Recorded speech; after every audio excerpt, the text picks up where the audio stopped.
क्या वाकई आप सरदार बनना चाहते हैं? इसमें कोई ऐसा कोई चार्म तो है नहीं सरदार बनने में। अगर मैं सरदार बन जाऊं तो मेरी सीट कंफर्म हो जाएगी। हम हक और सच के साथ खड़े हैं और खड़े रहेंगे। ये इनका पुराना तरीका खानदानी पेशा है कि जिसको डराना धमकाना। शॉर्ट फॉरवर्ड क्रिकेट में इससे अच्छा मैच हो सकता। हालांकि लड़कों ने तो वसीम अकरम को गिराए दिया होगा। कुछ कुव्वतें हैं जो कराची को ये यकीन दिला रही है कि तुम नहीं जीतोगे। उम्रे के टिकट देने जा रहे हैं, तो आप अभी फौरन कॉल कीजिए, दिस इज लम्हे, और इस पे 50% ऑफ है। अच्छा। अपना ही यूज करता हूँ। अच्छा, अपना राज भी बताएंगे। मैं बता। तो वो ऐसे सवालात करते हैं जैसे आप आइंस्टाइन हो। अब डिग्रियों का दौर नहीं रहा।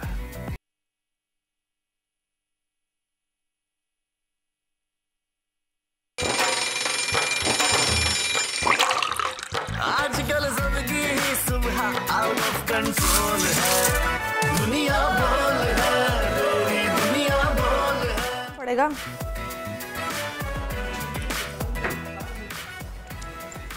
बिस्मिल्लाहिर्रहमानिर्रहीम, अस्सलाम वालेकुम, a very good morning to all our viewers. दुनिया बोल है में खुश आमदीद। उम्मीद करता हूँ आपकी सुबह अच्छी होगी, खैरियत से होगी। सरिश, आप खैरियत से हैं? अल्हम्दुलिल्लाह। और हम दोनों की तरफ से आपको very good morning, very warm welcome to our show.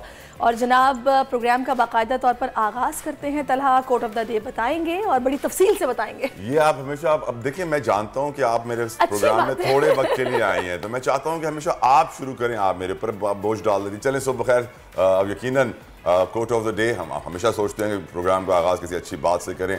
जो प्रोड्यूसर साहब ने कोट ऑफ द डे दिया है आपके लिए, वो ये है कि मुश्किलात का मुकाबला करना ज़िंदगी और उस पर गालिब आ जाने का नाम कामयाबी है। याद रखें, जब तक आप खुद आप ना मान लें कि दुनिया आपको हरा नहीं सकती, तो कोई आपको हरा भी नहीं पाएगा। इसलिए अपने अंदर एतमाद रखिए और हमेशा पॉजिटिव रहिए। और खास तौर पे तला, इस वक्त जो पाकिस्तान में सिचुएशन है, मजमूई मुआशी जो सूरत हाल है, वो परेशानियां उसमें ज़रूर हैं, लेकिन हार मानने से बेहतर है कि मज़ीद कुछ मेहनत की जाए और अच्छे वक्त का इंतज़ार किया जाए, जो कि ज़रूर आएगा। और मायूसी कुफ्र है। अल्लाह ताला ने खुद कहा है कि मायूसी नहीं करनी, और हर रात के बाद सवेरा है, दिन है, तो इंशाल्लाह अच्छा वक्त भी आता है। और कहा जाता है ना, अक्सर हमारे बड़े बूढ़े कहते हैं कि हमेशा वक्त एक जैसा नहीं रहता। अगर अच्छा वक्त नहीं है, अब बुरा वक्त आ गया, तो ये बुरा भी नहीं रहेगा, अच्छा फिर से आएगा। तो लिहाजा be positive and have positive. Quran में अल्लाह सुब्हानहू व तआला ने फरमाया, फ़इन्ना मअल उसरि युस्रा, इन्ना मअल उसरि युस्रा। बेशक हर मुश्किल के बाद आसानी। अल्लाह ताला पाकिस्तान के लिए भी जल्दी आसानी पैदा करे। अब नजर डालते हैं हम टॉप स्टोरीज पर आज की। बलूचिस्तान के जिला बारखान की पूरी कहानी पलट गई। मुबैना तौर पर कत्ल खानदान और उसके बच्चे जिंदा बाजियाब। FC हुकाम ने तस्दीक कर दी। गिरफ्तार अब्दुल रहमान खीतरान को बज़ाहिर क्लीन चिट मिल गई, लेकिन कुएं से मिलने वाली लाशें आखिर किसकी हैं, ये अब तक पता ना चल सका। PTI की जेल भरो तहरीक के असरात। सुप्रीम कोर्ट ने पंजाब और खैबर पख्तूनख्वा के इंतखाबात में ताखीर का नोटिस ले लिया। अहम तरीन समात का आगाज आज से होगा। अदलिया की आज़ादी के लिए खड़े होने की सजा। हुकूमत का बोल न्यूज़ की बंदिश के लिए केबल ऑपरेटर्स पर दबाव। बोल फिर भी अदलिया की इज्जत के लिए खड़ा है और रहेगा। आला अदलिया से सूरत हाल का आज खुद नोटिस लेने की अपील। और कराची किंग्स के मैच हाथ तो आया, पर हमाद वसीम मैच जितवा ना पाया। कप्तानी हो या बल्लेबाजी, पूरे मैच में बस रिजवान का सिक्का ही चलता नजर आया। मुल्तान वाले जीतकर पॉइंट्स टेबल के सुल्तान बन गए। अब आप ये देख लें कि मुल्तान सुल्तान्स, मैंने कहा था मेरी फेवरेट टीम अच्छा परफॉर्म कर रही है। खैर, इस पर भी हम बात करेंगे। और अब हम शामिल कर लेते हैं टॉप ट्रेंड्स। सोशल मीडिया पर जो ट्रेंड्स रहे हैं, उनमें हमने देखा है कि कल जेल भरो जिंदान, चलो ये टॉप ट्रेंड रहा है। पहले से भरे हुए जेलों को और क्या भरोगे? पहले जेलों के अंदर मशवरा भी दे दिया था कि छतों पे आप रख लें। अंदर हजारों की तादाद में इजाफी लोग भरे हुए हैं। जितनी उनकी कैपेसिटी है बैरक्स की, उससे 10-12 हज़ार ऊपर लोग भरे हुए हैं। ऐसे में मजीद जेल भरे जाएंगे तो यकीनन छतों पे और बाहर गार्डन्स में मेरे ख्याल से नई बैरक्स। अच्छा, वैसे कल तो जितने लोग 200 के करीब थे, उनको उन्होंने एडजस्ट कर लिया है। वो थानों वानों में मुझे लग रहा है एडजस्ट किया होगा। अच्छा जी, अब जनाब बात ये है कि इलेक्शन की ताखीर के खिलाफ जो कप्तान के खिलाड़ी हैं, उन्होंने जेल भरो तहरीक के तहत गिरफ्तारियां दे दी हैं। गुज़श्ता रोज़ शाह महमूद कुरैशी साहब, असद उमर साहब और दीगर ने गिरफ्तारियां दी हैं। और तभी इसी सारी सूरत हाल पर 1 लाख से ज़ायद सारिफीन ने ट्वीट्स किए और अपनी राय का इजहार किया और इस पर हम देख रहे हैं कि ट्रेंड ये चलता रहा। इतना सारा आप खाना कहाँ से वो लेकर आएंगे इजाफी? आपको मालूम है जेल के बजट्स भी जो है ना पहले बहुत स्ट्रेच हुए हुए हैं, आप मजीद उनको नहीं खींच कर और पैसा निकाल सकते। Let's see what happens. वज़ीर आज़म पाकिस्तान ने भी ऑस्टेरिटी ड्राइव का ऐलान कर दिया है, लेकिन उनका ये कहना है कि 18 ग्रेड के अफसरों का हम फ्यूल जो है वो बंद नहीं करेंगे, क्योंकि उनकी जो 2 लाख की तनख्वाह है अगर उनका फ्यूल बंद कर दिया तो उसमें उनके बड़ा प्रेशर होगा। सोचने पर मजबूर हो कि जो 30-40 हज़ार कमाने वाला है उसका क्या होगा। अल्लाह रहम करे। बिल्कुल जनाब। और दूसरा मामला जो कि ट्रेंड में रहा है वो केथरान साहब के हवाले से वही सारा मामला। कल तो बिल्कुल बाजी ही पलट गई, मामला ही पलट गया कि वो लोग जिनके मरने की खबरें सामने आई थी कि जिनकी लाशें बरामद हुई हैं कुएं से, वो जिंदा बाजियाब करवा दिए गए। मैं कहूँगा ट्विस्ट जरूर आया, पलट नहीं गया सहरिश, क्योंकि 3 लोग फिर भी मरे हैं, 3 जानें फिर भी गई हैं, 3 लाशें कुएं से फिर भी निकली हैं। पता लगाना है वो 3 लाशें किसकी हैं। सैडली यहाँ बड़े बड़े शहरों में ऐसे सिस्टम नहीं है, DNA वगैरह नहीं है कि वो रिकग्नाइज कर सकें किसकी लाश। बलूचिस्तान के बारखान के डिस्ट्रिक्ट में कहाँ ऐसा सिस्टम होगा? बलूचिस्तान का जिला ये बारखान है जनाब, जहां पर मुबैना तौर पर कत्ल खातून और उसके बच्चे बाजियाब करवा लिए गए हैं और इसी की सोशल मीडिया पर गूंज भी हमें दिखाई दी, ट्रेंड करता रहा। लेकिन बड़ा जो मैं कहूँगा ट्विस्ट तब आया था कि जब सरदार अब्दुल रहमान के बेटे इनाम कीतरान मैदान में आए, क्योंकि सरदार साहब ने इल्ज़ाम लगाया कि उनके बेटा सरदारी हासिल करना चाहता है, जिसकी वजह से ये सारी साजिश की जा रही है। इस वक्त इनाम कीतरान साहब हमारे साथ मौजूद है। इनाम साहब आप बड़े शुक्रगुजार हैं, thank you so very much sir, आपने अपना कीमती वक्त हमें दिया। ये बताइए सर, आपके इल्ज़ामात अभी भी वहीं खड़े हैं कि निजी जेल मौजूद है, लोगों को ज़बरदस्ती रखा हुआ है? बहुत सारे मरी बरादरी के ऐसे लोग हैं, मैं आपका इंटरव्यू कल भी सुन रहा था, आपको यही कहना था कि बहुत सारे ऐसे लोग हैं जो अभी भी अब्दुल रहमान कीतरान की तहवील में है, ज़बरदस्ती हब्से भेजा, और जो इल्ज़ामात उनके ऊपर हैं कि शराब नोशी, जना, रेप, कुछ रोशनी डालेंगे इनाम साहब? जी बिल्कुल जो मेरे क्लेम्स हैं वो बिल्कुल ही सही हैं, उनके बाकायदा सबूत मौजूद हैं। 2000 मैंने पहले भी अपने पिछले एक शो में जिक्र किया, आई can not remember the name of the channel, but मैंने उसमें यही कहा था कि अब्दुल्ला नामी शख्स को 2005 में अगवा किया गया था बारखान से ही फॉर एक्सटॉर्शन मनी। ये अगवा बरए ताउन के पैसों के लिए 5 करोड़ रुपया उससे मांगा गया था। फिर वो सरदार अब्दुल रहमान की निजी जेल से फरार हो गया था और उसने लोटलाई में जाके FIR कटवाई थी, वो FIR आज भी मौजूद है। उसके अलावा 2014 में सरदार अब्दुल रहमान पे छापा मारा गया था। At that time Malik Baloch was the CM of Balochistan, तो उसमें भी सरदार साहब की निजी जेल से 4 से 5 बंदे, I can not remember the exact count, बाजियाब कराए गए थे, जिसमें फीमेल और मेल दोनों थी, जिनकी अभी भी आज भी FIRs मौजूद हैं। प्लस उसके अलावा खुरम नामी एक बंदा ये 2019 में बारखान से अगवा हुआ था, उसको 1.5 करोड़ रुपये दे के छोड़ा गया, वो पंजाब का रिहायशी था। और यासीन नामी एक बंदा जो बेसिकली सब्जी मंडी में आड़त करता है, वो अपनी वसूलियां करने बारखान आया तो उसको अगवा कर लिया गया। आई थिंक कि 70 या 80 लाख रुपए उससे लेके उसको वापस छोड़ दिया गया था। तो इस तरह के मुतअद्दिद केसेस हैं। मुझे ये समझ नहीं आती कि केसेस तो होते हैं, सारी चीज होती है, लॉ एंड ऑर्डर भी इंप्लीमेंट होता है, उसके बाद क्या होता है कि सरदार अब्दुल रहमान उसको क्लीन चिट दे दी जाती है। अब या तो हमारे कानून नाफिज करने वाले अदारे कमजोर हैं, इनाम साहब क्लीन चिट क्यों दी जाती है? क्या पैसे की ताकत है, कोई एरिया का इन्फ्लुएंस है, कोई स्मगलिंग का बिजनेस है? कुछ बता सकते हैं मुझे, क्यों मिलती है ये क्लीन चिट? ब्रदर मैं आपको एग्जैक्ट इसलिए नहीं बता सकता कि जो काम बंदा जो खुद कर रहा है या तो उसको पता है या जो उसके सपोर्टर्स हैं उसको पता है कि उनको क्लीन चिट किस खाते में अभी जो हालिया सिचुएशन है उसमें तो अब्दुल रहमान साहब ये बताया गया है कि उनको गिरफ्तार भी किया गया, और जो सोशल मीडिया पे जब शोर मचा है उसके बाद जब चीजें नहीं, कुछ ऐसे सबूत मिले तो उन्हें छोड़ भी दिया गया, ऐसा भी हुआ है? नहीं, छोड़ा तो अभी तक नहीं गया, अलबत्ता रात गिरफ्तार हुए हैं। वो तकरीबन शाम के 3-4 बजे के करीब वो गिरफ्तार हुए हैं। बिल्कुल उनको किसी, जहां तक मेरी नॉलेज है, उनको कहते हैं कि किसी सेफ हाउस में शिफ्ट कर दिया गया है, और आगे अब क्या होता है अल्लाह बेहतर जानता है। पर जहां तक DIG और IG का सवाल है, जो अनकन्फर्म सोर्सेज है, जो मेरे अपने सोर्सेज है, उनने ये कहा है कि हम इनकी तफ्तीश करके, इन्वेस्टिगेट करके इनको रिलीज करें। मैंने सुना था, आपने कहा था DIG IG इन्हीं के आदमी है जो वहाँ पे JIT का हिस्सा भी है। एग्जैक्टली, उसमें कोई शक वाली बात ही नहीं है। जो मुकदमा दर्ज हुआ है उनमें इनका नाम है, इनको नामजद किया गया? नहीं, अभी तक नामजद नहीं किया गया। कल जो मुकदमा दर्ज हुआ उसमें वो अननोन पर्सन पे, नामालूम अफराद पे मुकदमा दर्ज किया गया है। बेसिकली इसको रुख दिया जा रहा है ताकि ये किसी तरीके से हम लोग केस खराब करें, क्योंकि होता ये है कि अगर एक नामालूम अफराद पे, जो मैंने लॉ किया हुआ है, अल्हम्दुलिल्लाह I am well aware of the law in Pakistan, कि अगर आप नामालूम अफराद पे किसी पे पर्चा करते हैं और बाद में उसको इंडक्ट करते हैं तो वो केस इतना स्ट्रॉन्ग नहीं रहता, वो जब इस्लामाबाद में घर से चीता निकला था तब भी वो नामालूम अफराद के नाम पे FIR कटी थी। ना जाने क्यों सब कुछ मालूम होने के बावजूद हम नामालूम पे FIR काटते हैं। इनाम साहब ये बताइए कि बलूचिस्तान से आपका ताल्लुक है, आपका जो एरिया है डिप्राइव्ड है और वहाँ पे जंगल का कानून है, क्या वजह है कि ये एरियाज डेवलप कभी नहीं हो पाए? क्या वजह है कि बलूचिस्तान में एहसास महरूमी है? क्या वजह है कि बलूचिस्तान के मसाइल के ऊपर अरबाब इक़्तिदार आंखें बंद कर लेते हैं, कहते हैं चलने दो काम को? देखिए ब्रदर, मैं इस पे कोई, क्योंकि मैं I am not part of that system, in fact I am trying to be, तो मैं इस पे आपको 100% कुछ नहीं कह सकता कि क्यों है, किस लिए है, बट ये है being son of the soil sir. जी, मैं ये आपको कह सकता हूँ कि जो इस टाइम जो भी हमारे लीडर्स हैं उनकी सिर्फ एक ही सोच है, आओ खाओ और जाओ, बस काम नहीं करना।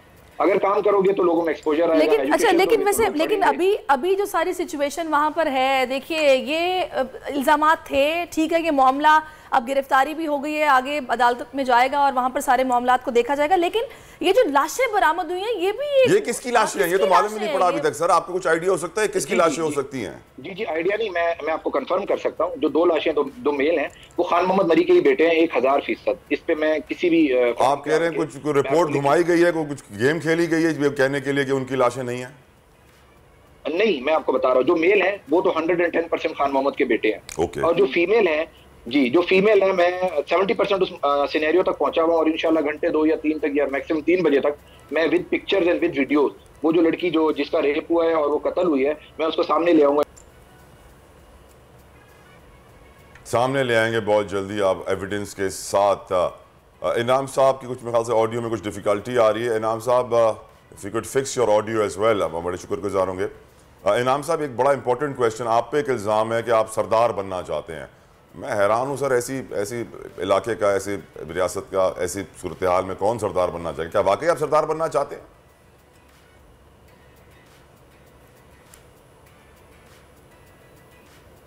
ऑडियो चली गई।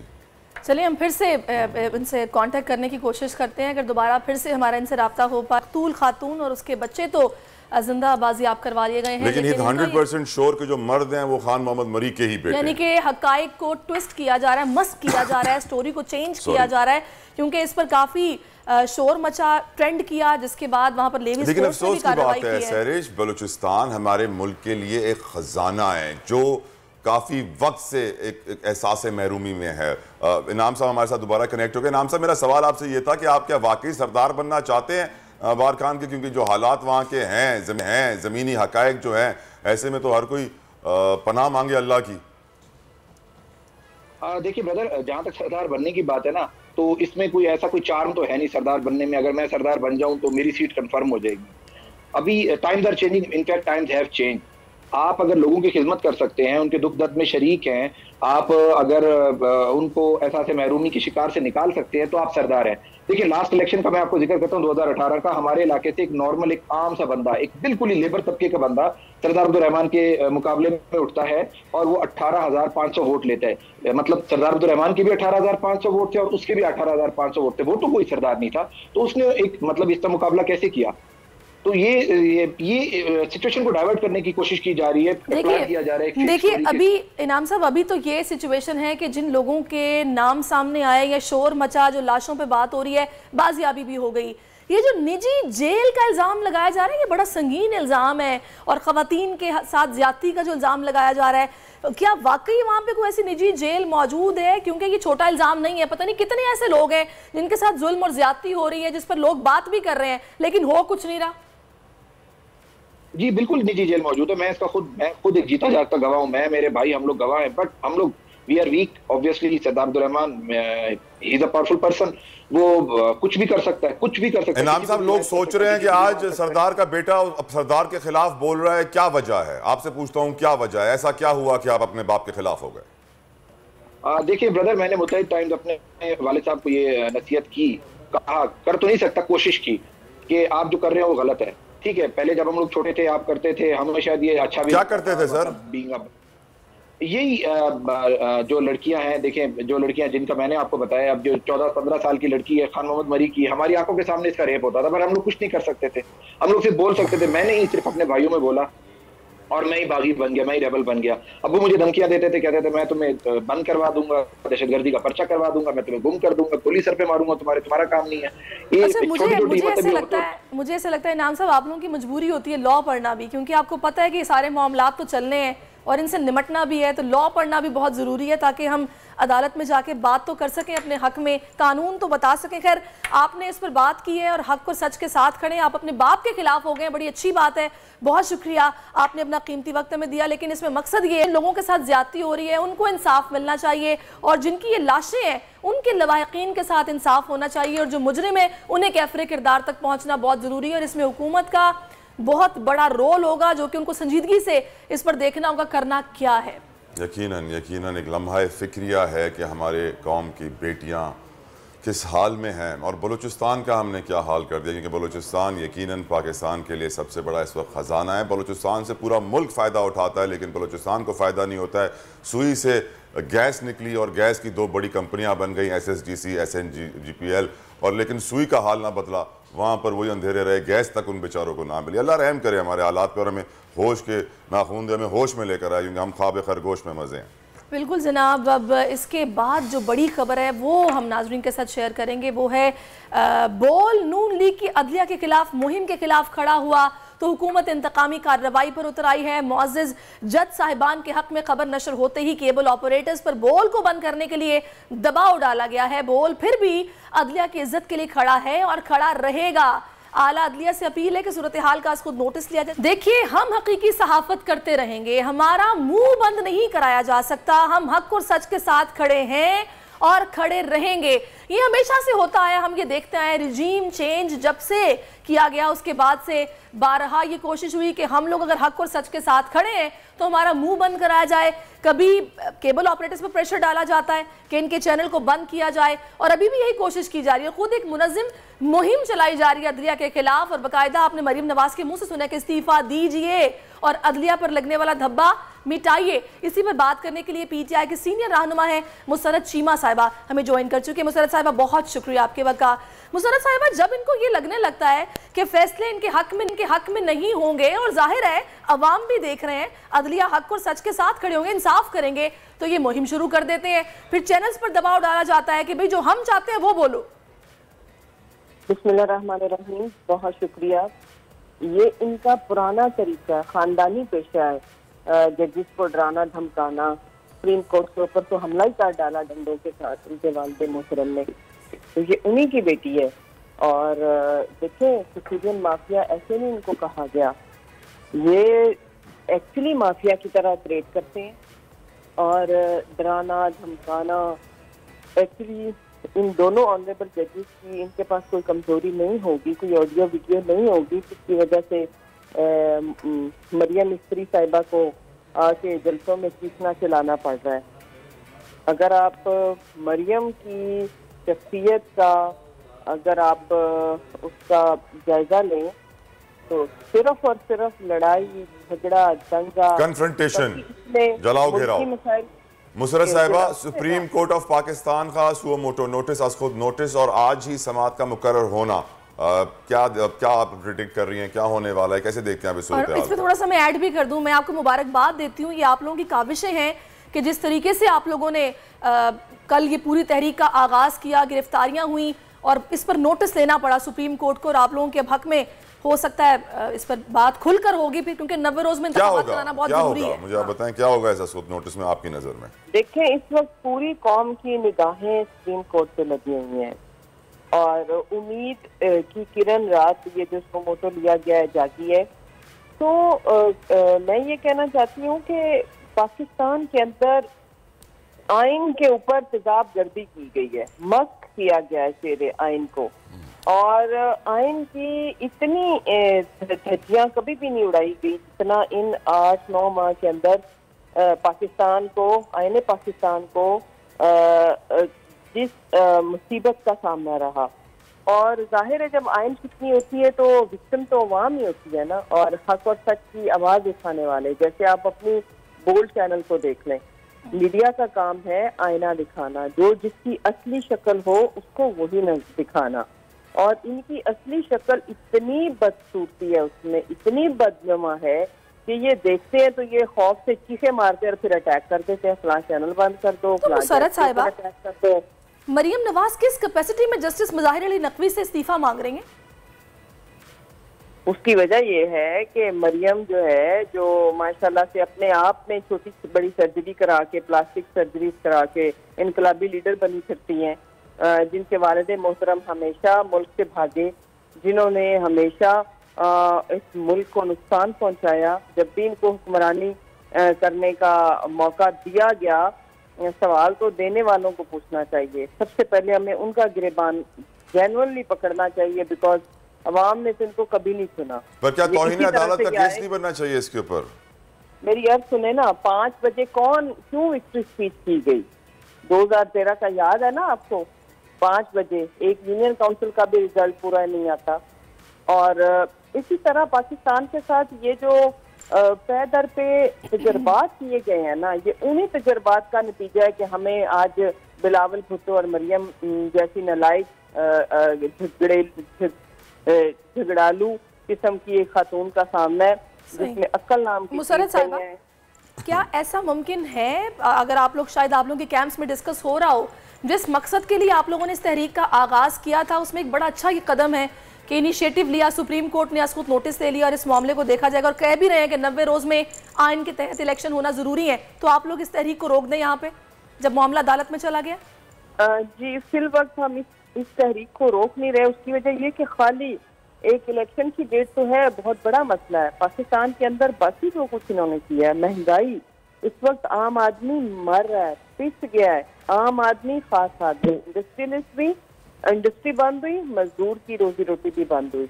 तो पाकिस्तान के अंदर इस वक्त, और फिर जो भी आवाज उठाता है, वो कोई चैनल हो, वो कोई सोशल मीडिया पे करने वाला कोई बच्चा कोई ट्वीट कर दे, उठा लिया जाता है, नामालूम मकाम पे पहुंचा दिया जाता है और फिर उसके बाद इबरत का निशान बनाया जाता है। तो पाकिस्तान के अंदर ये सिलसिला खत्म होना चाहिए। अब कलेक्टिव विजडम जो है वो सवाल उठा रही है।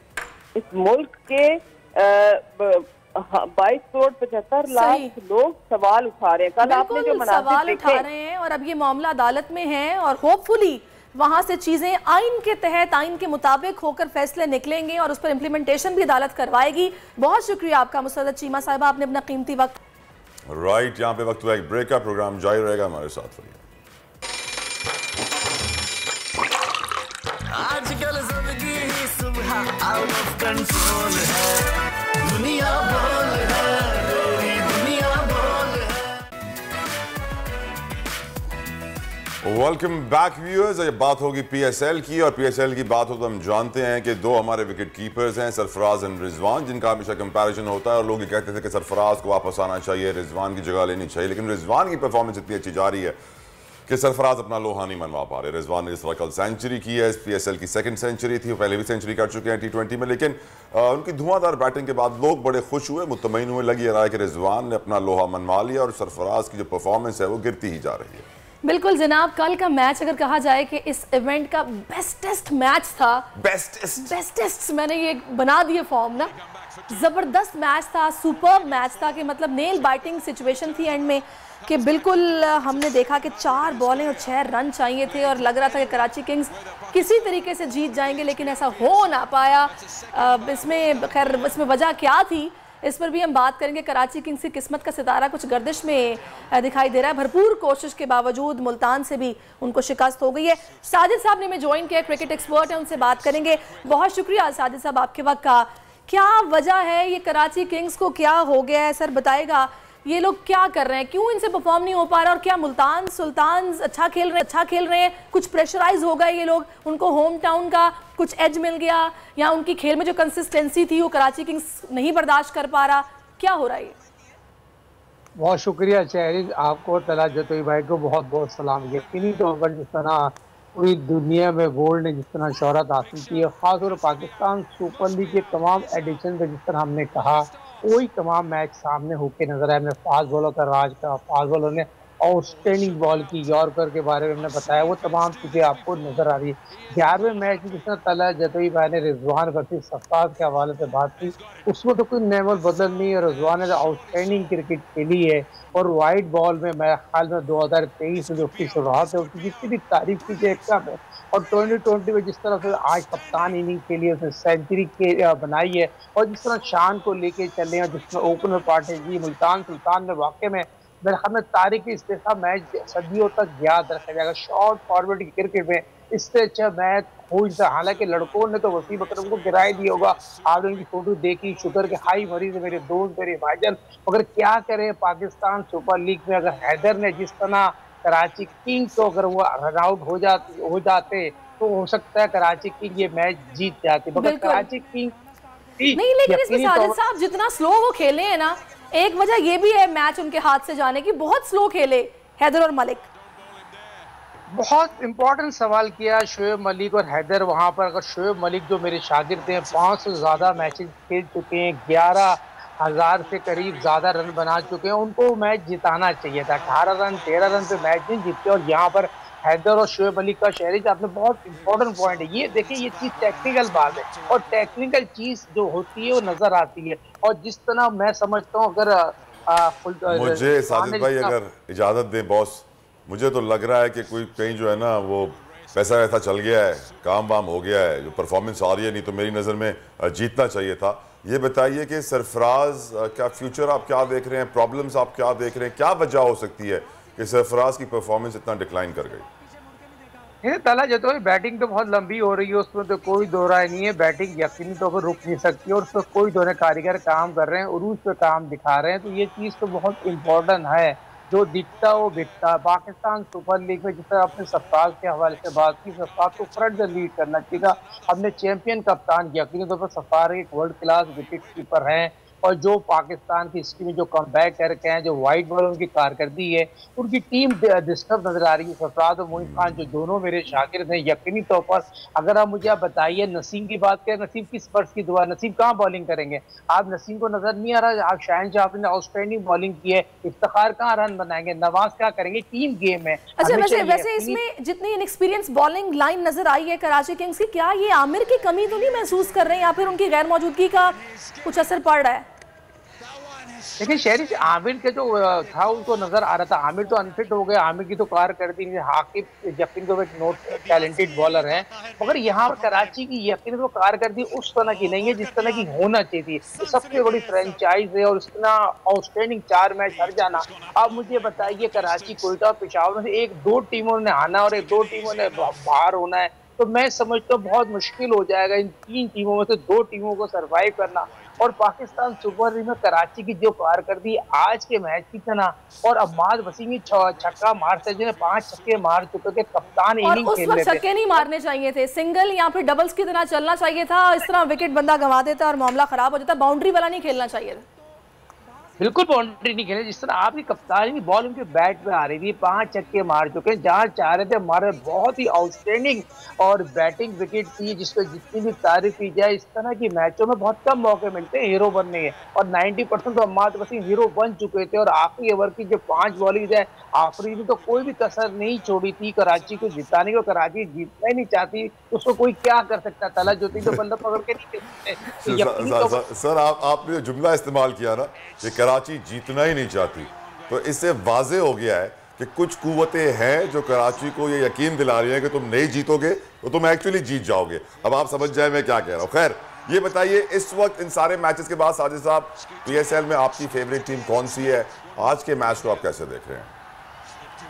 देखिए आज बहुत इंपॉर्टेंट मैच है, इस्लामाबाद वर्सेस पेशावर। इस्लामाबाद बहुत आउटस्टैंडिंग है, शादाब की बात करूँ, आजम खान की बात करूँ, फहीम की बात करूँ, बहुत आउटस्टैंडिंग जो ओवरसीज फॉर्म में नजर आ रहे हैं। मगर मैं समझता हूँ ये यहाँ इस्लामाबाद को एज हासिल है, इस्लामाबाद की टीम गैलों के लिए, मगर हम पेशावर को अंडरएस्टिमेट नहीं कर सकते। लास्ट मैच जीत के आई, आउटस्टैंडिंग उसने क्रिकेट का बहुत अच्छा कमबैक किया। उन्होंने उनके फास्ट बॉलर उस्मान कादरी जो हमारे चलिए जनाब, आज का मैच भी आप कह रहे हैं कि बहुत ज़बरदस्त होने वाला है, तो देखते हैं कि आज कैसा मुकाबला रहता है। देखें जीत और हार ये तो होना है, किसी एक को जीतना है, किसी एक को हारना है, लेकिन जो मैच को एंजॉय जिस तरीके से कल किया गया, अगर ऐसे सारे मैचेस एंजॉय हों तो मजा ही आ जाए PSL का। कल का मैच बहुत जबरदस्त और इंशाल्लाह आज का भी बहुत जबरदस्त मैच होगा। बहुत शुक्रिया, आपने अपना कीमती वक्त हमें दिया। और एक और बहुत अहम खबर है, तला भारतीय राइटर पाकिस्तान आए थे और फैज़ फेस्टिवल के लिए तशरीफ लाए थे और जावेद अख्तर ने पाकिस्तान की सरजमीन में ही पाकिस्तान मुखालिफ बयान दे दिया जो सोशल मीडिया पर वायरल हो गया, काफ़ी शोर मचा, उस पर ट्वीट्स लोगों ने दागे और बहुत सारी सेलिब्रिटीज़ जिन्होंने अपने अपने रद्द-ए-अमल का इजहार किया, बोला कि हमारे कुछ स्टार्स उनके कदमों में बैठे हुए थे, उनको ऐसे नहीं बैठना चाहिए था जब एक शख्स आपकी सरजमीन पर आकर आप ही के खिलाफ बयान दे रहा है। और फिर इंडियन मीडिया ने उसका ढोल बजाया, जावेद अख्तर को बुलाया, बिठाया। जावेद अख्तर ने कहा कि जब मैंने ये बयान दागा तो उस वक्त तो लोग तालियां बजा रहे थे, खुश हो रहे थे, उनको ऐसा लगा सच बोल रहा हूँ, जबकि वो एक पाकिस्तान मुखालिफ बयान था। इस पर होना क्या चाहिए था, क्या गलत हुआ, जानेंगे। हमारे साथ मौजूद हैं इस वक्त अहमद शाह साहब, किसी तारुफ के मोहताज नहीं है, आर्ट्स काउंसिल के सदर हैं और तमाम तर जो लिटरेचर फेस्टिवल, फैज़ फेस्टिवल जो भी पाकिस्तान में हो रहा है, बेहतरीन काम इनकी सरबराही में हो रहा है। अहमद शाह साहब, बहुत बहुत शुक्रिया, आपने अपना कीमती वक्त दिया। सर, हमसे क्या गलती हुई? What mistakes did we make? नहीं, हम गलती की बात नहीं है, ये असल में आप भूल गए।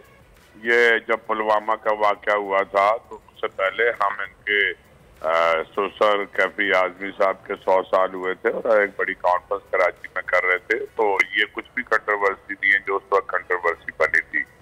तो उसके अंदर ये बड़ी तैयारी हम कर रहे थे कि भाई फैज़ अहमद फैज़ की तरह कैफी आजमी भी एक बड़े शायर हैं, तो जावेद अख्तर भी आ रहे थे और इनकी बेगम शबाना जो बड़ी आर्टिस्ट हैं वो भी आ रही थी और इनकी टिकटें हो गई थी, इनके इंतजाम सारे हो गए थे। 2 दिन की कॉन्फ्रेंस थी। तो पुलवामा का जो वाक़या हुआ कश्मीर में, तो उस पर इन्होंने बहुत ही एक जहरीला बयान दाग दिया और उस पर कैफी आजमी की पुरानी एक नज़्म थी अपने इंडिया के फौजियों के नाम वो लिख दी और मतलब इससे कोई बहुत ज्यादा जहरीला।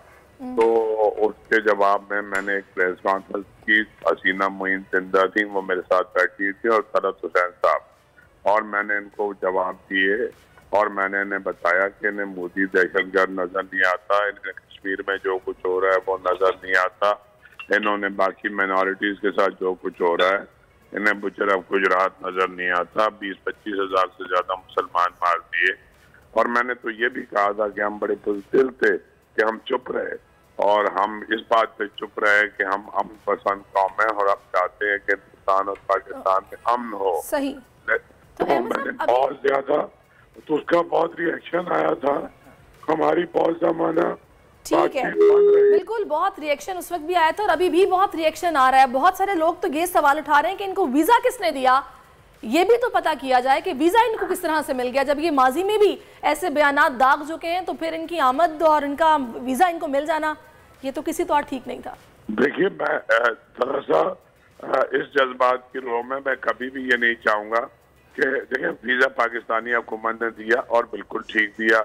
अगर जो भी जिन्होंने भी वीजा दिया वो मसला नहीं है, उनको क्या पता था कि वो आके, मेरा ख्याल है कि जो मुंतजिम थे उनको पहले से इसका अंदाजा होना चाहिए था और जिन्होंने ये फेस्टिवल कराया और खास तौर पे जो उनको इंटरव्यू किया था, जिन्होंने किया उन्होंने अपनी बात की थी अगर जहरीली, तो जो उनको इंटरव्यू पाकिस्तानी कर रहा था उसने उनको कन्फ्रंट बिल्कुल भी नहीं किया, बल्कि एक छत फाड़ किस्म की क्लैप मैंने सुनी उसके अंदर। तो आई थिंक किसी भी कीमत में, चाहे हम फेस्टिवल हो चाहे हम बड़े फन्ने खा हों, तो हम अपने मुल्क के ऊपर कॉम्प्रोमाइज नहीं कर सकते किसी भी कीमत पे। मैं तो बिल्कुल एक, लेकिन इसमें अहमद साहब एक मौक़िफ़ दे रहे हैं, वो कह रहे हैं जी हम लोगों की तो ज़ीस्त में शामिल है, हमारे खून में शामिल है कि जब कोई मेहमान आए तो हम उसको इज्जत देते हैं, हम उसका एहतराम करते हैं। शायद यही वजह है कि हम उस वक्त कुछ नहीं बोले, लेकिन इन्होंने जैसी बात की थी उसमें बिल्कुल जो इनके साथ एंकर मौजूद था उसको बताना चाहिए था कुलभूषण यादव कहाँ से आया था, अभिनंदन कहाँ से आया था। ये तो खुल्लम खुल्ला बयान दे के चले गए, वहां पे इनकी ऐसी वाहवाह हो रही है कि घर में घुस के मार के आए। नहीं, वहाँ तो वाहवाह होगी जाहिर है, और अगर यहाँ भी शराफत से चले जाते तो हम वाहवाह करते। जब पिछले दिनों जो इनके बयान आए, ये पाकिस्तान मुखालिफ प्रोपेगेंडा बहुत जमाने से कर रहे हैं, लेकिन पिछले दिनों जो इनके बयान आए तो ऐसा लग रहा था कि जो कुछ मुसलमानों के साथ हिंदुस्तान में हो रहा है वहाँ सारे मुसलमानों को अंदाजा हो गया, तो शायद इनका ध्यान भी बदल गया है।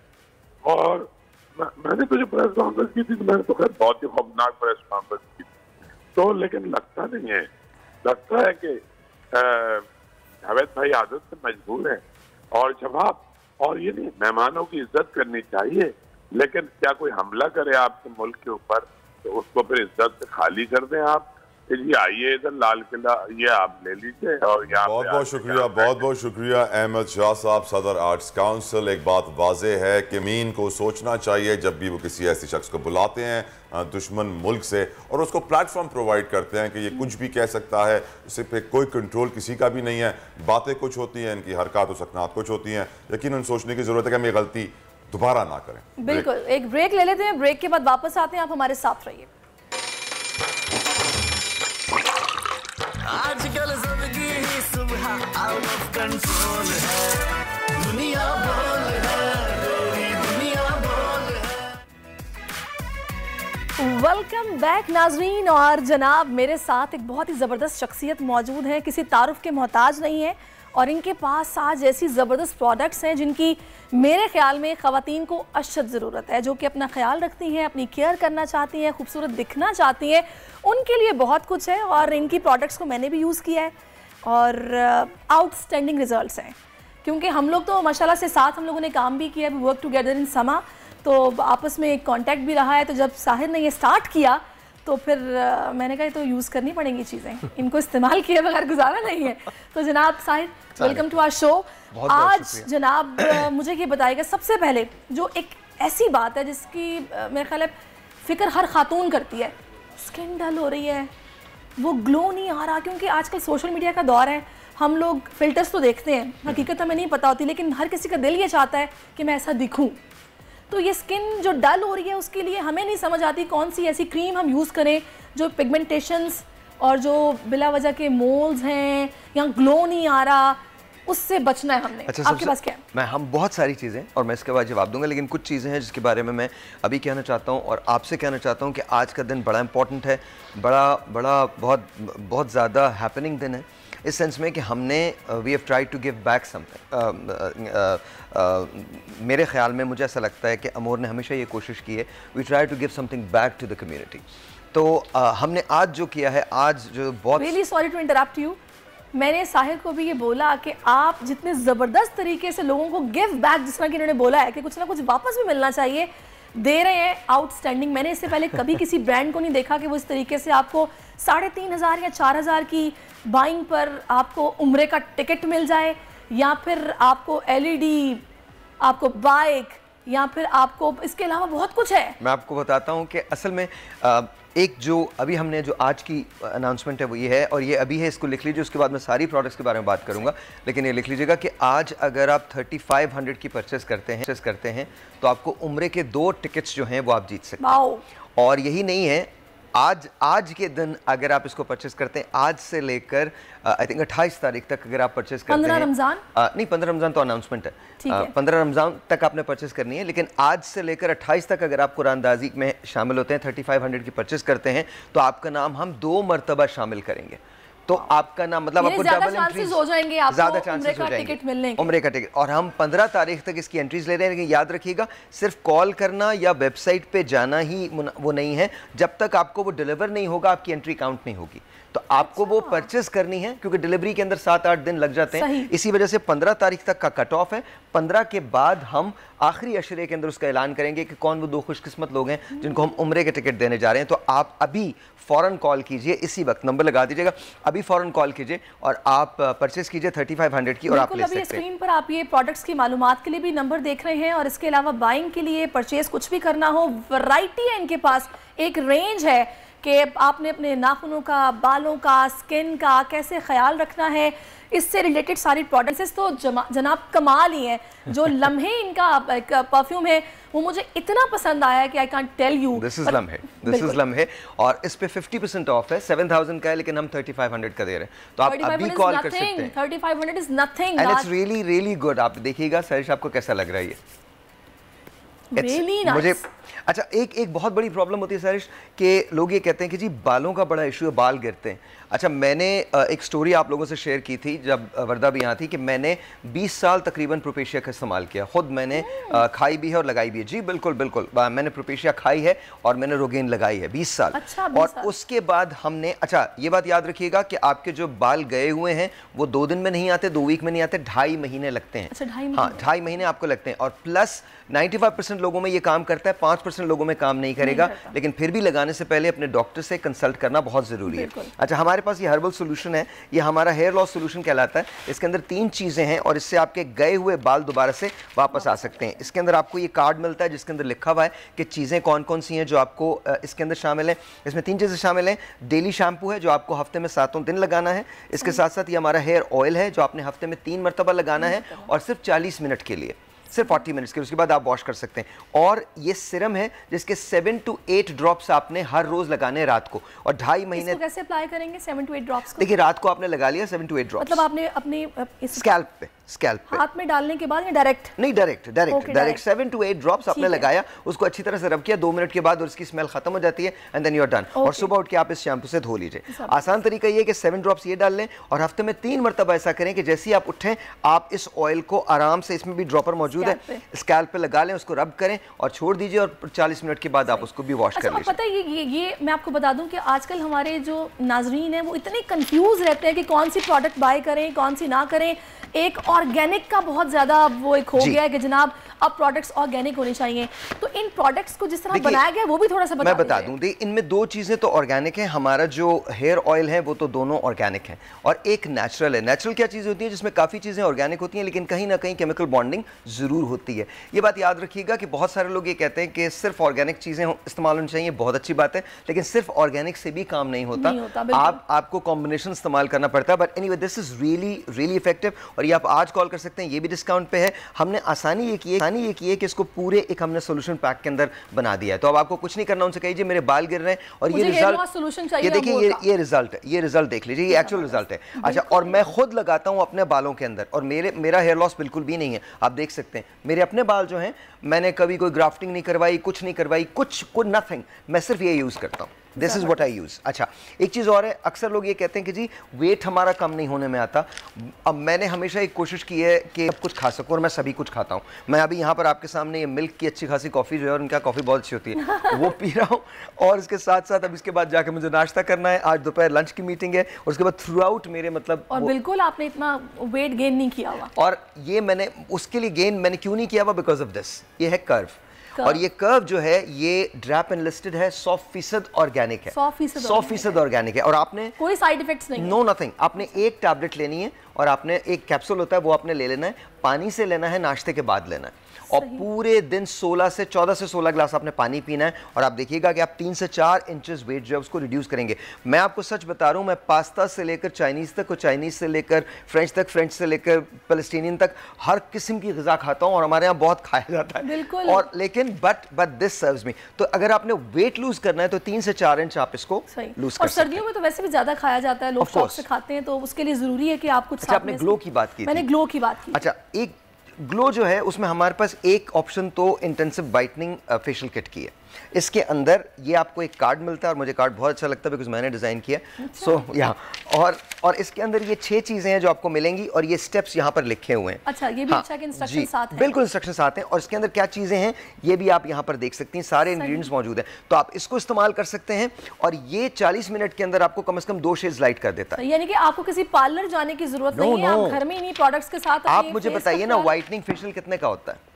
अब तो बहुत एक्सपेंसिव, हाइड्रा फेशियल पता नहीं क्या क्या आ गया, और क्लिनिकल टच देके उसको और एक्सपेंसिव कर दिया। मैं आपको वैसे बता रहा हूँ कि अगर आप जाते हैं तो 5000 से शुरू होता है और 50,000 तक जाता है, और इसके अंदर जो रिजल्ट्स हैं वो इसकी जो पॉलिश है वो कम से कम 3 दिन तक तो वैसे ही आपके चेहरे पे रहती है, तो इट्स रियली रियली गुड। मैं ये भी बता दूं कि आप साहिर की स्किन देख सकते हैं, माशाल्लाह, एक्नी नहीं है, बिल्कुल क्लीन स्किन है। वो मैं बताता हूँ मैं क्या यूज करता हूँ, अपना ही यूज करता हूँ। अच्छा, अपना राज भी बताएंगे। मैं बताता। अच्छा, एक बात और मैं आपसे कहना चाहता हूँ कि अगर आप 4000 की शॉपिंग करते हैं तो हमारा अमोर की ये इयरिंग्स हैं, ये आपको एब्सोल्युटली फ्री मिल रही हैं। Very nice. 4000 की शॉपिंग पे 4000 की शॉपिंग बड़ी जबरदस्त साहिर ने बनाई है।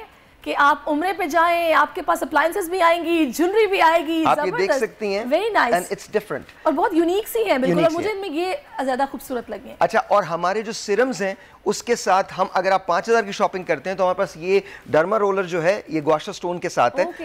इससे आप अपनी जॉ लाइन बना सकते हैं और इससे आप सिरम लेके और अपने मसाज कर सकते हैं। This is really really good. और ये मार्बल का आप चेक कर सकते हैं, ये मार्बल का है, ये भी मार्बल है, and this is really good. और ये 5000 की शॉपिंग पे फ्री है। Very nice.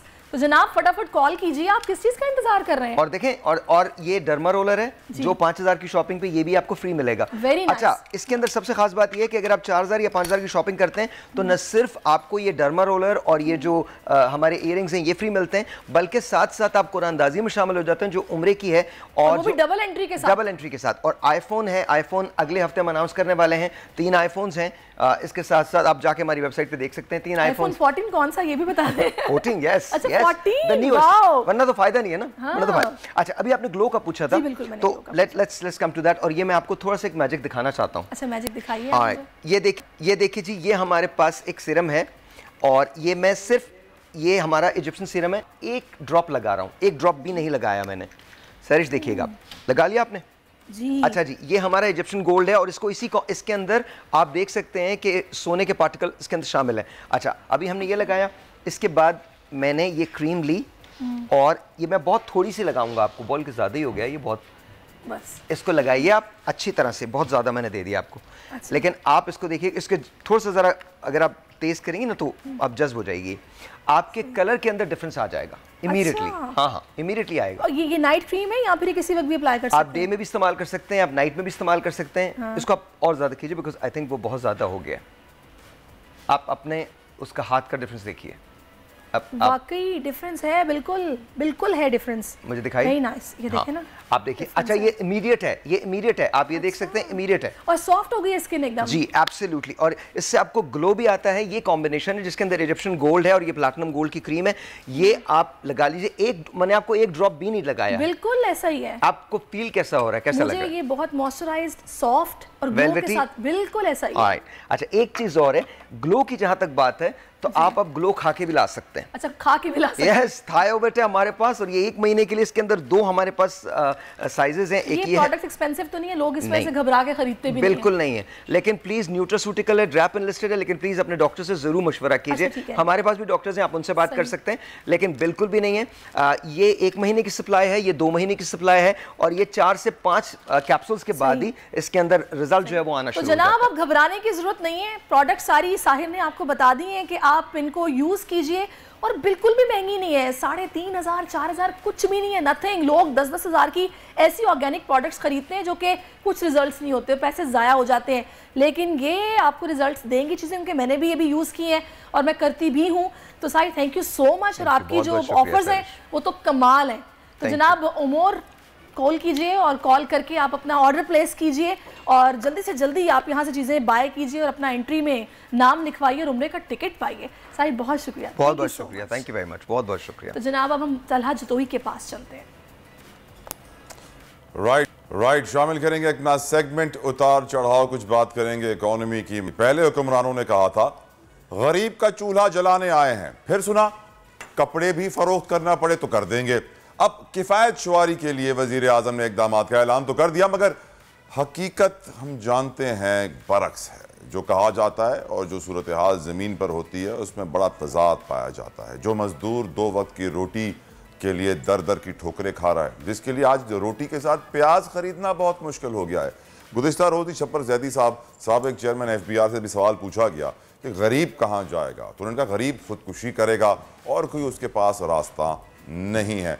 हकीकत यह है कि इस वक्त तक IMF की ट्रांच नहीं आई है, लेकिन चाइना ने इमदाद का ऐलान कर दिया है। $700 मिलियन चाइना से आ रहे हैं, उनके बैंक ने हमें दे दी है, खबर सुना दी अच्छी, जिसके बाद एक पॉजिटिव ट्रेंड ज़रूर क्रिएट हुआ है, लेकिन वही है 2 दिन की चांदनी फिर वही अंधेरी रात। महंगाई को कहते हैं अंग्रेजी में इन्फ्लेशन, और एक चीज से कहते हैं अंग्रेजी में हाइपर इन्फ्लेशन। हाइपर इन्फ्लेशन का मतलब है हर घंटे नया रेट निकलेगा। अल्लाह रहम करे, जो हालात हैं हाइपर इन्फ्लेशन की तरफ हम बढ़ रहे हैं, और अगर ये हाइपर इन्फ्लेशन हाथ से बाहर निकल गई अल्लाह हम पे रहम फरमाए। डिस्कशन करेंगे, हमारे साथ मौजूद हैं खुर्रम शहजाद साहब, किसी तारुफ के मोहताज नहीं, माहिर मुआशियात हैं और स्टॉक्स पे और मार्केट्स पे और इकॉनमी पे बड़ी गहरी नज़र रखते हैं। खुर्रम साहब ये बताइए, आपका शुक्रिया पहले तो, आपने कीमती वक्त हमें दिया। इस वक्त तमाम तर अशियाए खुर्रनोश, बेसिक नेसेसिटीज़ की जो चीज़ें होती हैं वो आसमान से बातें कर रही हैं। गरीब के लिए 2 वक्त की रोटी एक बहुत बड़ा चैलेंज साबित हो रही है। लेकिन वजीर खजाना इसहाक डार ने चाइना से कुछ पैसे मिलने का इशारा दिया और अब खबर यह है कि चाइना से $70 करोड़ फंड्स की मंजूरी आ गई है। क्या इस $70 करोड़ से हम मईशत को संभाल पाएंगे? कितने दिन की चांदनी है और फिर वही अंधेरी रात आने वाली है? खुर्रम शहजाद जी, अस्सलाम वालेकुम। देखिए, बात यह है कि $70 करोड़ तो कुछ भी नहीं है। $700 मिलियन तो जो है ना समंदर में खतरे के बराबर होंगे। मेरा नहीं ख्याल बहुत बड़ा फ़र्क पड़ना है, बट डेफिनेटली एक डॉलर की हमें ज़रूरत है। अब तो जो है वो कोई भी हमें ऑफ़र करेगा तो हम शायद इस पोजीशन में नहीं है कि हम उसको जो है वो रद्द कर सकें, बल्कि हम तो इस वक्त मेरे ख्याल में हर दरवाज़ा खटखटा रहे हैं और गवर्नमेंट शायद ये कर भी रही है। तो हमें ज़रूरत तो काफ़ी ज़्यादा है। हर महीने हमें ऑन एवरेज अगले 10-11 महीने तक ऑन एवरेज मईशत चलाने के लिए और साथ साथ अपने कर्ज़ों की अदायगियों के लिए, मैं से बैरूनी बात कर तकरीबन कोई $2 अरब की ज़रूरत है हर महीने। तो हमें अगले 10 महीने में $20 अरब की ज़रूरत है, जिसमें तकरीबन कोई $500 से $800 मिलियन आपको करंट अकाउंट डेफिसिट करना होगा। इंपोर्ट्स खोलनी होंगी ग्रेजुअली, ताकि इकॉनमी दोबारा से एक सर्टेन लेवल पे आ सके, ग्रोथ आ सके, वरना इकॉनमी अच्छा, खुर्रम साहब 1.5-2 महीने में पाकिस्तानी रुपया तेजी से डी वैल्यू हुआ, एक हफ्ते से मुस्तहकम पोजीशन पर है। मुस्तकबिल करीब में रुपए की कदर में इजाफे का इम्कान तो नहीं? देखिए, जहाँ तक करेंसी का ताल्लुक है तो इसको मैं स्टेबिलिटी उस तरह से तो नहीं कहूँगा, क्योंकि देखिए इस वक्त इंपोर्ट्स अपने नॉर्मल जो है वो इस वक्त लेवल्स पे नहीं है। इंपोर्ट्स का फ्लो नॉर्मल नहीं है। अभी भी आधी से ज़्यादा इंपोर्ट्स तो रुकी हुई हैं, अभी भी एलसीज तो नहीं खुल रही इस तरह से। तो सिर्फ बेसिक्स की जो इंपोर्ट हो रही है, डेफिनेटली डॉलर्स नहीं है हमारे पास। आईएमएफ आएगा, आईएमएफ आने के बाद हो सकता है मार्केट्स में थोड़ा सा कॉन्फिडेंस आए, लेकिन उसके साथ डिसीजंस भी लेने पड़ेंगे साथ। कि मैंने कहा है पहले कि फिस्कल साइड पे हमें बड़ा जो है हमने खुला हाथ रखा हुआ है। हमें फिस्कल साइड को बहुत ज़्यादा हमें बड़े डिसीजंस लेने हैं जो कि इम्पैक्ट क्रिएट करें। हम ये छोटे डिसीजंस हम नहीं ले सकते, वो इम्पैक्ट नहीं क्रिएट करेंगे। और हमारी टाइमिंग बड़ी इंपॉर्टेंट है इस वक्त, किस टाइम पर डिसीजंस कितना बड़ा लेना है, कितना बड़ा डिसीजन लेना है। तो इसलिए थोड़ी सी कॉन्फिडेंस आ सकता है। वो टेम्प्रेरी रुपया आपका अप्रिशिएट हो सकता है, बट वो आपका शॉर्ट टर्म होगा।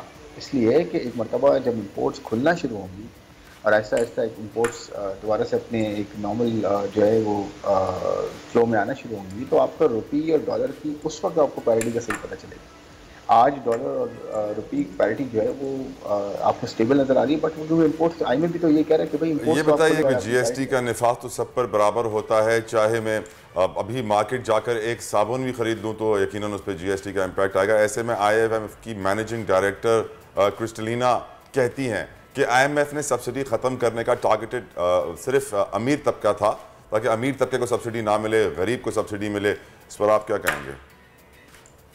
नहीं देखें जी, जीएसटी जब बढ़ाया जाता है जनरल सेल्स टैक्स, तो वो हर कोई इसको पे करता है। आप पानी ले लें, आप कोई भी चीज़ लोकल जो बन रही है जिस पे प्राइस भी छपती है और उस पर जीएसटी लगाया जाता है, गुड्स की मैं बात कर रहा हूँ, और सर्विसेज पे भी अगर बढ़ा दिया है, तो जो सर्विस आप रेस्टोरेंट में जाएँ खाने पीने के लिए, कोई चीज़ भी आप खरीदें, कोई भी गुड्स आप खरीदें यहाँ पे पाकिस्तान में, तो सब पे जीएसटी होता है। तो वो जीएसटी तो जनरल सब पे बढ़ जाता है। इसमें तफरीक थोड़ी है कि एक अमीर आदमी भी पानी की बोतल खरीद रहा है, गरीब आदमी को भी पानी पीना है। एक अमीर आदमी को भी शैम्पू चाहिए और साबुन चाहिए, या बेसिक जो है वो खाना चाहिए, बेसिक जो है वो अपने ओढ़ने पहनने के लिए कपड़े चाहिए, तो एक अमीर आदमी को भी चाहिए। अमीर आदमी को थोड़ा ब्रांडेड चाहिए, तो वो जीएसटी का पोर्शन बड़ा हो जाएगा, लेकिन है तो जीएसटी। तो ये मसला ये कंजम्पशन टैक्स का, तो सबको एक ही तरह जो है वो ट्रीट करता है, चाहे अमीर है या गरीब है। तो ये नहीं होना चाहिए। ठीक है, बिल्कुल आप सही कह रहे हैं कि नहीं होना चाहिए, और ऐसा है। बहुत शुक्रिया आपका खुर्रम शहजाद साहब, आपने अपना कीमती वक्त हमें दिया। तला आगे अब आप क्या बता रहे हैं, नाज़रीन को बता दें या फिर मैं बताऊं? नहीं, आप कुछ ना बताएं, ब्रेक ले लें। ब्रेक ले आफ्टर दिस ब्रेक। आजकल सबकी ही सुबह आउट ऑफ कंट्रोल है, दुनिया बोल है, दुनिया बोल है। वेलकम बैक नाज़रीन। मौसम का हवाल अब आपको बताते हैं। मुल्क भर में मौसम तेज़ी के साथ तब्दील हो रहा है। आप जानते ही हैं, बहार की आमद है, सर्दियां रुखसत हो रही हैं, सिवाय पहाड़ी इलाकों के जहां अब भी सर्दी की शिद्दत बरकरार है। आज मुल्क भर में कहीं बारिश का इम्कान नहीं है, सिवाय आज़ाद कश्मीर के चंद अजला में जहां मतला अबर आलूद रहने के साथ साथ चंद एक मकामात पर हल्की बारिश का इम्कान है। बारिश तो बहुत प्यारी लगती है, जिनको बारिश एंजॉय करनी है उन्हें कश्मीर साइड जाना होगा। अब आपको हम अहम शहरों के टेम्परेचर के हवाले से बताते हैं कि कौन से शहर में कैसा टेम्परेचर रहने वाला है। सबसे पहले कराची शहर की बात करते हैं, जहाँ पर टेम्परेचर 29 रहने का इम्कान है। लाहौर में 28, इस्लामाबाद में 26, कोयटा में 20 और पेशावर में ज़्यादा से ज़्यादा टेम्परेचर 27 डिग्री सेंटीग्रेड रहने का इम्कान है। तो अब सर्दियों के कपड़े आप कबर्ड में रख दीजिए और गर्मियों के कपड़े आप बाहर निकाल लीजिए, क्योंकि अब सर्दी तो जा रही है, गर्मी बर्दाश्त करनी है। तो ये थी मौसम की सूरत हाल। आप चलते हैं साथी एंकर तला चतोई की तरफ। ख़वातीन और हज़रात, पाकिस्तान के हालात कुछ ऐसे हैं कि पिछले साल 7,65,000 लोग पाकिस्तान छोड़ के चले गए, जिसमें से 1 लाख हाईली स्किल्ड लोग थे। इस वक्त नौजवानों को मोटिवेट करना बहुत ज़रूरी है। साथ साथ एक ट्रेंड आया था पाकिस्तान में नए स्टार्टअप्स का, नए कारोबार का, सीड मनी का, बाहर से इन्वेस्टर से पैसा लाते थे, यहाँ कारोबार शुरू करते थे। बहुत सारे फिनटेक्स होते हैं, टेक्नोलॉजी की भी थी। तो इस वक्त जो पाकिस्तान के मुआशी हालात हैं उसमें बहुत ज़रूरत है कि हम अपने नौजवानों को दोबारा से मोटिवेट करें, उनको सही टूल्स दिए जाएँ ताकि वो अपना कारोबार शुरू कर सकें। क्योंकि नबी करीम सल्लल्लाहु अलैहि वसल्लम की यही तालीमात है कि अपना काम करो, अपनी तिजारत करो, अपना कारोबार करो, यही उनकी सुन्नत है। तो हमें वापस अपनी सुन्नत पर जाना चाहिए और कोशिश करनी चाहिए कि हम अपने नौजवानों को दोबारा मोटिवेट करके उनको सही तरीके से सही टूल्स देकर उनको कारोबारी दुनिया में उतारें, एंटरप्रेन्योरल स्किल्स उनकी प्रमोट करें और उन्हें मौके फराहम करें। डिस्कशन करेंगे, हमारे साथ स्टूडियो में मौजूद हैं डॉक्टर फजल महमूद साहब। बहुत बहुत शुक्रिया आपको डॉक्टर साहब, आप इंटरनेशनल स्पीकर भी हैं, बिजनेस कोच भी हैं, मोटिवेशनल ट्रेनर भी हैं। हम किस तरह अपने नौजवानों को वापस सही ट्रैक पर लेकर आए sir in the current condition? देखें, सबसे बड़ा हमारा मसला यह है कि सिस्टम ऑफ एजुकेशन कुछ वी आर लैकिंग दैट, क्योंकि एजुकेशन का लफ्ज़ लातीनी लफ्ज़ एडुकोस से आया है, जिसकी के ओरिजिनल माने तो यही हैं कि bringing out from with in, हमारे यहाँ ऊपर से लादा जाता है मज़ामीन को, और वो बच्चे को इतना ओवरवेल्म कर देते हैं कि वो बेचारा किसी काबिल रहता ही नहीं है। फिर उस पर दूसरा हमारा माशरती मसला यह है कि हमारे यहाँ 99% बच्चे सारी उम्र अपने ख्वाब जीते ही नहीं हैं, दूसरों के ख्वाब, किसी के ख्वाब कहीं अम्मी ने देखा था कि ये डॉक्टर बनेगा, अब्बू ने देखा था इंजीनियर, पड़ोसन ने देखा था हीरो बनेगा, जो भी है, और वो उसी में उलझे रहते हैं। सही। अच्छा, हमने फिर दूसरा मसला ये है कि इस माहौल में अपने आप को मुबर्रा कर लिया है और सोचने का ठेका दूसरों को दे दिया है। वही सोचते हैं आपके मुताल्लिक़, पहले बचपन में वालिदैन सोचते हैं, फिर टीचर सोचते हैं, फिर दोस्त आ जाते हैं, आओ कॉमर्स में सब साथ चलते हैं, फिर वहाँ पर एक इंटरव्यू होता है आपका, जॉब अगर आप डिग्री ले लें गलती से, तो वो ऐसे सवालात करते हैं जैसे आप आइंस्टाइन हो, आपको हर चीज़ आनी चाहिए। अच्छा, वो भी पास कर लेता है तो दूसरे दिन जब वो जॉब ज्वाइन करता है तो वो एक अहमक बॉस उसको बताता है कि क्या करना है। जी हाँ, उसको सोचने नहीं दे रहा है। और फिर वहाँ पे घर वाले सोचते हैं बच्चा माशाल्लाह जवान भी हो गया, नौकरी भी आ गई, तो चलें इसकी शादी कर देते हैं। तो वहाँ एक चीज़ आ जाती है जिसका नाम है बीवी। चीज़ तो बड़ी इंपॉर्टेंट है सर, बहुत अहम है ना, बहुत इंपॉर्टेंट तो है। वो फिर कहती है आप तो चुप ही रहें, बस जो मैं कह रही हूँ वो करें। और उसके बाद फिर क्या होता है, जब मेरी उम्र के लोग आते हैं तो उन्हें बच्चे बोलते हैं अब्बू तो आप तो रह नहीं दें।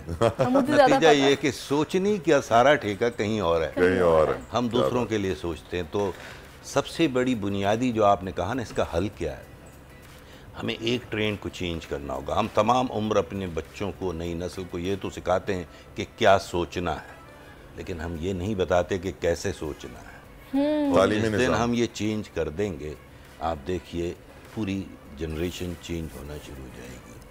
अब डिग्रियों का दौर नहीं रहा, पहले ये जंग होती थी, अब नहीं है। अब डिग्री किस भले फॉर्मेलिटी, लेकिन डिग्रीज चेक तो होती हैं। हाँ, चेक होती है क्योंकि हमने एनवायरनमेंट ऐसा बनाया हुआ, लेकिन जब ये चेंज होगा, मुझे बताइए डिग्री का हासिल सबसे बड़ा क्या था, नौकरी का हसूल। आज नौकरी ऑब्सोलीट होती जा रही है, डिग्री हो भी तो नहीं मिलती, और अगर कर भी ले तो वो कभी नौकरी करने वाला अमीर मैंने नहीं देखा आज तक। नहीं, इंपॉर्टेंट स्किल सेट है। हाँ, तो अमारत के लिए अमारत वाली जहनियत चाहिए, और अमारत की जहनियत ये है कि आप महारत रखते हो, किसी स्किल को जानते हो, और आपके साथ उसमें एक विल लगी हुई हो, विल और स्किल चलती है। डिग्री का इस्तेमाल कम से कम होता जा रहा है, और अब तो डिग्री जो पहले हम ये सोचते थे कि आप किसी चीज़ की स्पेशलाइज्ड डिग्री रखती हैं तो मैं आपसे कोई जवाब हासिल कर लूँगा। अब तो मेरी पप्पो GPT चैट आ गई है, मुझे क्या ज़रूरत पड़ी है आपसे जवाब लेने। सही। मैं 3 मिनट में दुनिया के क्योंकि वो ऐसी पप्पू हैं जिनको पूरे मोहल्ले की खबर है जी हाँ, हर सवाल का जवाब उनके पास मौजूद है। मैंने सर अपनी टीम में एक बच्ची है सर हमारी, वो कह रही थी कि मैं भी बाहर जाना चाहती हूँ, तो मैंने उसको बोला सबसे पहले आप कारपेंट्री, इलेक्ट्रिशनी और प्लम्बरी सीख लो। ये 3 चीजें सीख के आप कनाडा लंदन चले जाओ, आपकी लाइफ सेट हो जाएगी। बिल्कुल।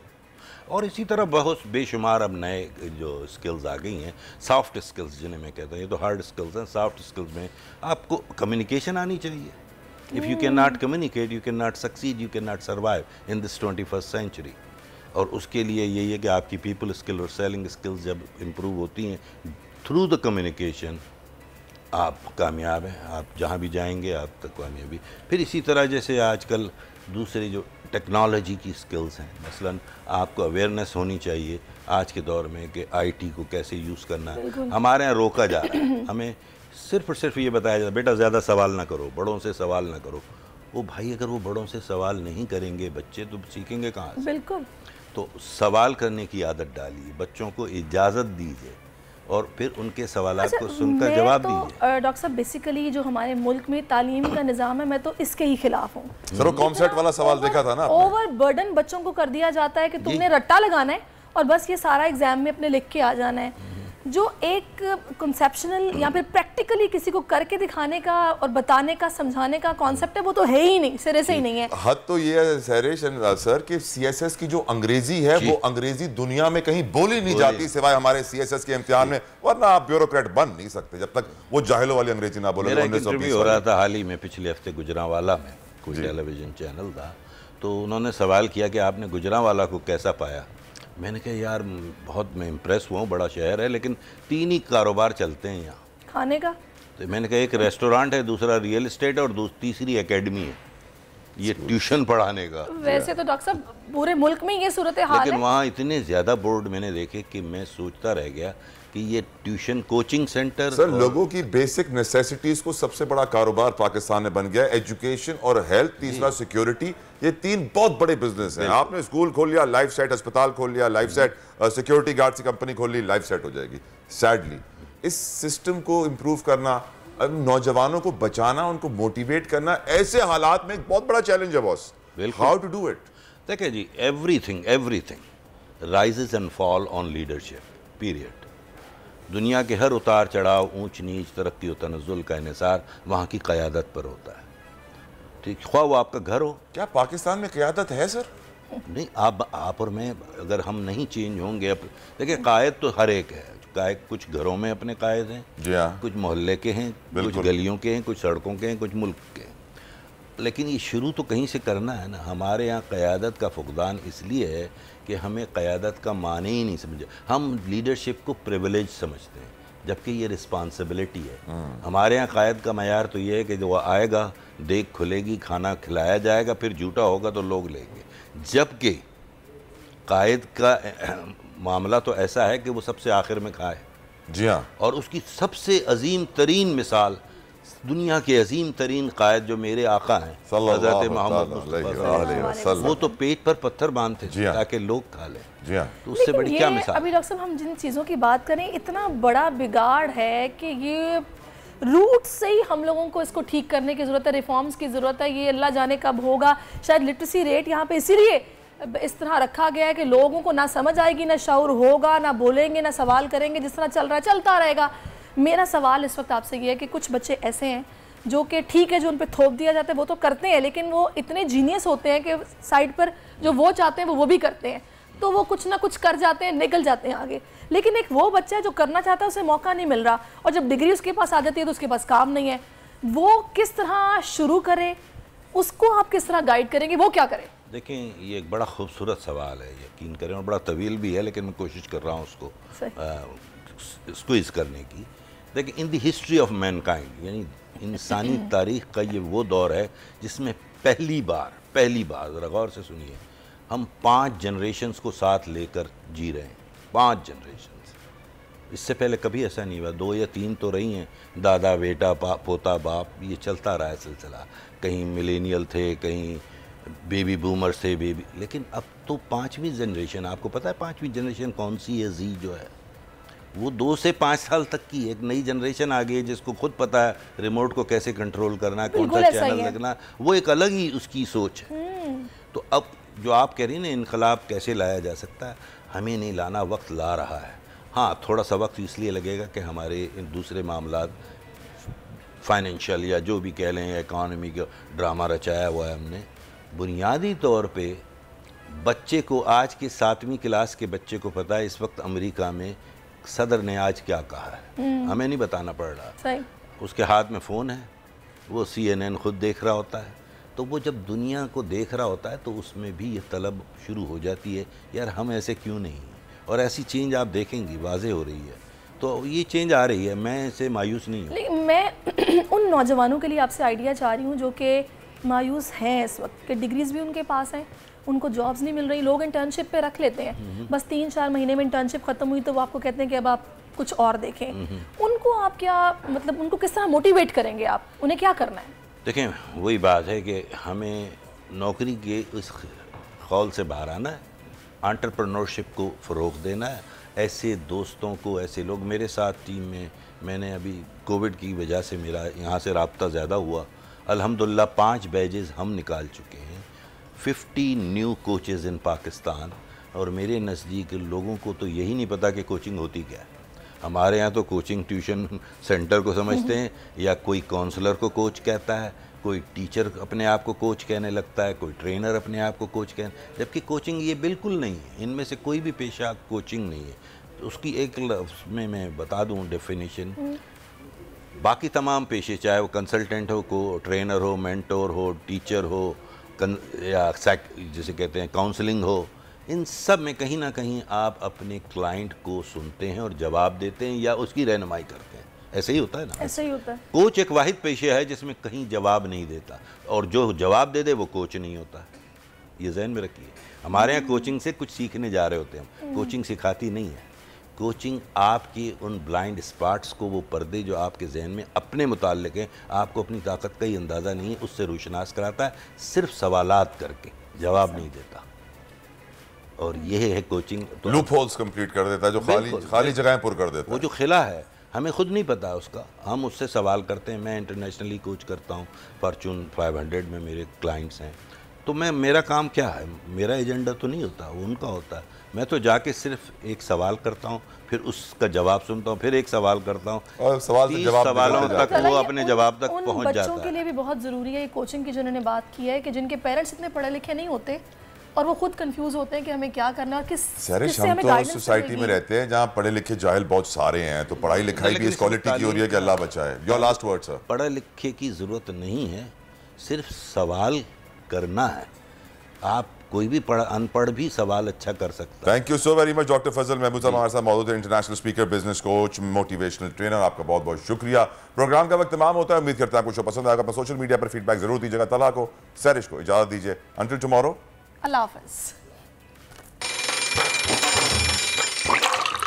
आजकल जिंदगी ही सुबह आउट ऑफ कंट्रोल है, दुनिया बोल है, दुनिया बोल है। जिंदगी एक मैदान है और PSL 8 में हर टीम को छूना आसमान है।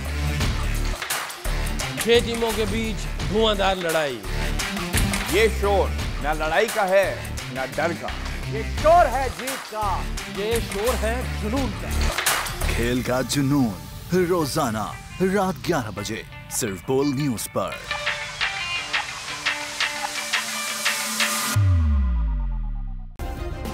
सब्सक्राइब करें और बेल दबाएं ताकि कोई खबर रह न जाए।